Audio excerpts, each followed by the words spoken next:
धमाल भाई लोग सबके को बजा दिला बाजा हमरे नाम वीआईपी राजा। तो भाई लोग देखल भोजपुरी के पावर स्टार पवन सिंह के एगोरी देवी गीत रिलीज होके जा रहल बा। जौन गाना के टाइटल बा परीक्षला ए धनी। अरे हाँ, परीक्षला ए धनी कब तक ले आई गाना चैनल पाई और भाई लोग कौ तरीके रिलीज हुई तो लोग के ई वाला वीडियो में ये बतावे वाला बानी। तो लोग ये वाला वीडियो को शुरू से लेके एंड तक देख लेंगे। बाकी अभी तक हमारे चैनल के सब्सक्राइब नहीं गए तो अभी सब्सक्राइब कर लेंगे, क्योंकि भोजपुरी के हर एक खबर सबसे पहले ये वाला चैनल पर मिलेला। तो भाई लोग भोजपुरी के 5 स्टार पवन सिंह के पूछे पवनवा एमआई गाना रिलीज हो गल बा माँ अम्मा फिल्म्स पे। तो लोग नहीं सुन लेते जाकर सर्च मार के सुन सकते रही।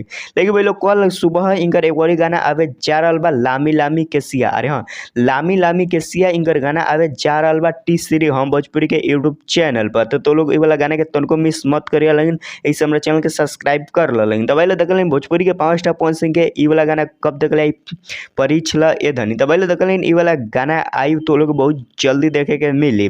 तो भाई लोग ये वाला गाना के बहुत ही बेस्ट बा, बहुत ही झकास बा, बहुत ही अच्छा बा।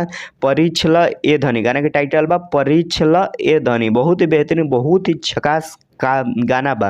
बाकी में काम कैले बन पावर स्टार पवन सिंह और भाई लोग म्यूजिक डायरेक्टर बा आर्या शर्मा। और भाई लोग ये वाला गाना रिलीज हुई तो लोग के माँ अम्मा फिल्म्स के यूट्यूब चैनल पर।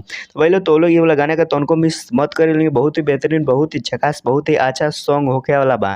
बाकी तो लोग भोजपुरी के हर एक खबर सबसे पहले जान के चाहते हैं तो हमारे चैनल के सब्सक्राइब जरूर करिए। लगे।